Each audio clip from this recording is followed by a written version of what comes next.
وَلَقَدْ يَسَّرْنَا الْقُرْآنَ لِلذِّكْرِ فَهَلْ مِن مُّدَّكِرٍ رب اشرح لي صدري ويسر لي امري واحلل عقدة من لساني يفقهوا قولي آمین ثم آمین۔ السلام علیکم ورحمۃ اللہ وبرکاتہ۔ آج ہم سورۃ رحمان کا تفصیلی ترجمہ کریں گے۔ سورۃ رحمان مدنی سورت ہے۔ اس کی ٹوٹل 78 آیات ہیں۔ رحمان کے معنی وہ ذات ہے کہ ہر طرح کی رحمت جس کے ساتھ خاص ہو۔ اس سورت کی پہلی آیت میں اللہ تعالیٰ کا یہی صفاتی نام کا استعمال کیا گیا ہے۔ اس مناسبت سے اس سورت کا نام سورۃ رحمان رکھا گیا۔ سورۃ رحمان کو قرآن کی دلہن کہا گیا ہے۔ جیسے دلہن کو سجایا جاتا ہے اسی طرح اللہ تعالیٰ نے تمام صورتوں میں سے قرآن پاک میں جو موجود ہے اس میں سے سورۃ رحمان کو بہت خوبصورتی سے سجایا ہے۔ اس میں ایک ہی وقت میں انسانوں اور جنات دونوں کو اللہ تعالیٰ کی بے شمار نعمتیں یاد دلائی گئی ہیں جو اس کائنات میں بھی پھیلی ہوئی ہیں۔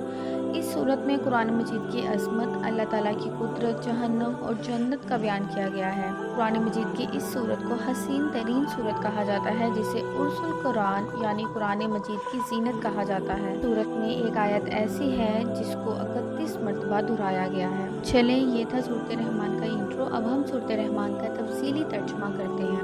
شروع اللہ کا نام لے کر جو بڑا مہربان نہایت رحم والا ہے۔ الرحمن یہ اللہ کے ناموں میں سے چوٹی کا نام ہے، اور جو علم اللہ نے دیا ہے انسان کو ان میں سے جو چوٹی کا نام ہے وہ قرآن ہے۔ یہاں چوٹی سے مراد سب سے بڑا علم ہے، اور رحمان اللہ کے ناموں میں سے سب سے خوبصورت اور پیارا نام ہے۔ اور وہ جو نہایت مہربان ہے، اسی نے قرآن کی تعلیم فرمائی، اسی نے انسان کو پیدا کیا، اسی نے اس کو بولنا سکھایا۔ سورج اور چاند ایک حساب مقرر سے چل رہے ہیں، اور بوٹیاں اور درخت سجدہ کر رہے ہیں، اور اسی نے آسمان کو بلند کیا اور میزان عدل قائم کر دی۔ یہاں پہ اسی نے انسان کو پیدا کیا، اس کی کریشن کا کلائمیکس دکھایا گیا ہے جو کہ انسان ہے۔ اللہ تعالیٰ نے اپنے دونوں ہاتھوں سے انسانوں کو بنایا ہے جس میں عالم امن اور عالم خلق جمع ہو گئے۔ اب یہ جو پہلی 4 آیتیں ہیں سورۃ رحمان کی، اس میں انسانوں کو ٹارگٹ کیا گیا ہے۔ انسانوں کو اشرف المخلوقات کہا جاتا ہے، تو انسانوں کے کریشن کے متعلق اس میں بات کی جا رہی ہے۔ اب جیسے اللہ تعالیٰ نے تو بنایا، تمام مخلوقات کو تو اللہ تعالیٰ نے بنایا، لیکن انسانوں میں کچھ ایسے فنکشنز رکھے ہیں، کچھ ایسی صلاحیتیں رکھی ہیں جو باقی مخلوقات سے تھوڑا ڈیفرنٹ ہے۔ اب جیسے آپ برین کو لے لیں، لوئر اینیمل سے لے کر ہائیسٹ اینیمل تک دیکھو تو برین کا فنکشن ڈیفرنٹ ہے ڈیفرنٹ اینیملز میں۔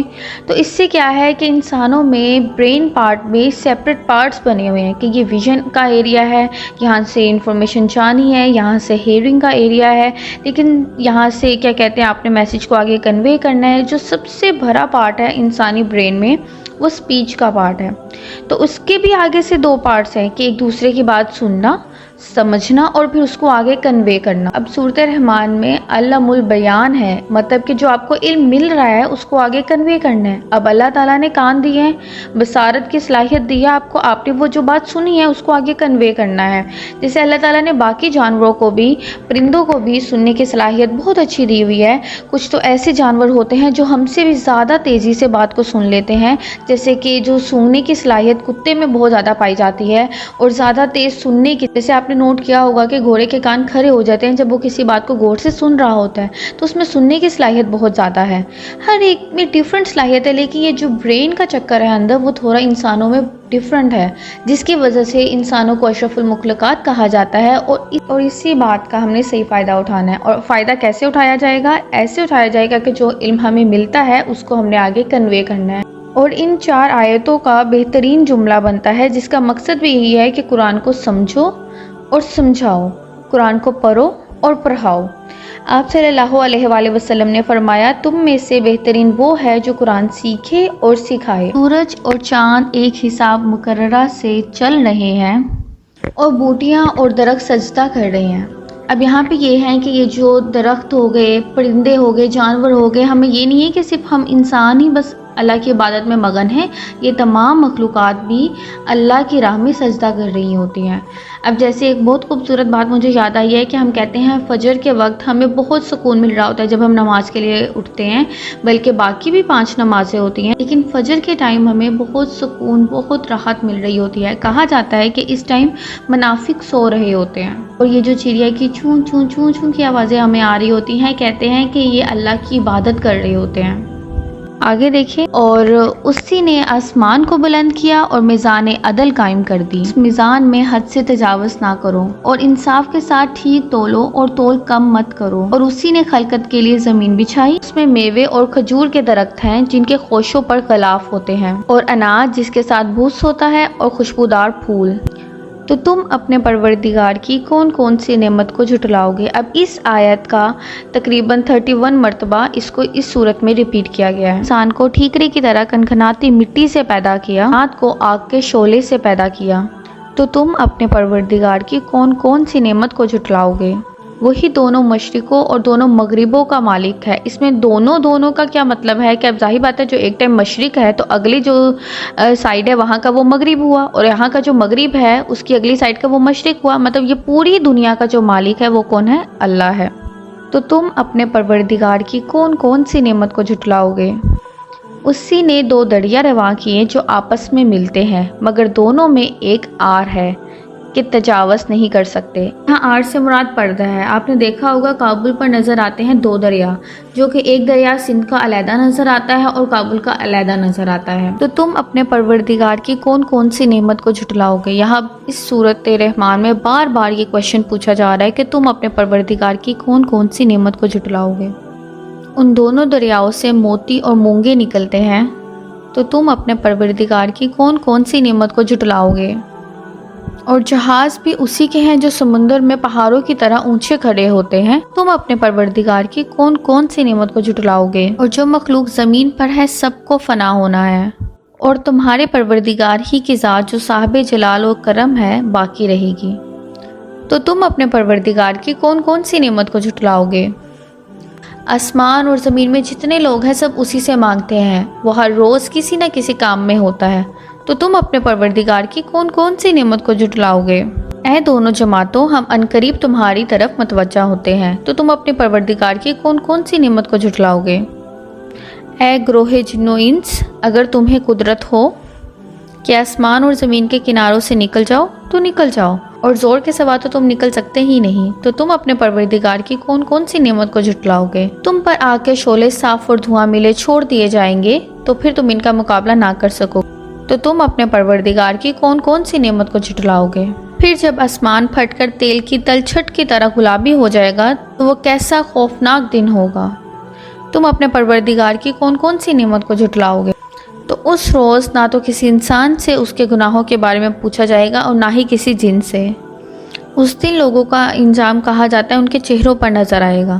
چہروں پر انجام لکھا ہوتا ہے، جو کچھ لوگوں کے چہرے تر و تازہ ہوں گے اور کچھ مرجھائے ہوں گے۔ تو تم اپنے پروردگار کی کون کون سی نعمت کو جھٹلاؤ گے؟ گناہگار اپنے چہرے ہی سے پہچان لیے جائیں گے تو پیشانی کے بالوں اور پاؤں سے پکڑ لیے جائیں گے۔ یہاں پہ وہی بات جو میں کہہ رہی تھی کہ چہرے پر ہی آپ کا انجام لکھا ہوگا، کوئی حساب کتاب دیکھنے کی بھی ضرورت نہیں ہوگی۔ گناہگار اپنے چہرے سے ہی پہچان لیے جائیں گے، مطلب ان کا انجام ان کے چہروں پر ہی لکھا ہوگا، تو پیشانی کے بالوں اور پاؤں سے پکڑ لیے جائیں گے۔ یہ ہے کہ ان کی پیشانی کے بالوں سے ان کو پکڑا جائے گا اور ان کے پاؤں سے، اور پکڑ کے ان کو جہنم میں پھینکا جائے گا۔ تو تم اپنے پروردگار کی کون کون سی نعمت کو جھٹلاؤ گے؟ یہی وہ جہنم ہے جسے گناہگار لوگ جھٹلاتے تھے۔ وہ دوزخ اور کھلتے ہوئے پانی کے درمیان گھومتے پھریں گے، مطلب ایسے ہے کہ آگ سے نکلتے ہی ان کو اگر پیاس لگے گی تو وہ جو پانی پینے لگیں گے وہ بھی بالکل گرم ہوگا پانی، تو گرم پانی سے پھر آگ، آگ سے پھر پانی، مطلب اسی کے درمیان اسی سرکل میں وہ گھومتے رہیں گے۔ تو تم اپنے پروردگار کی کون کون سی نعمت کو جھٹلاؤ گے؟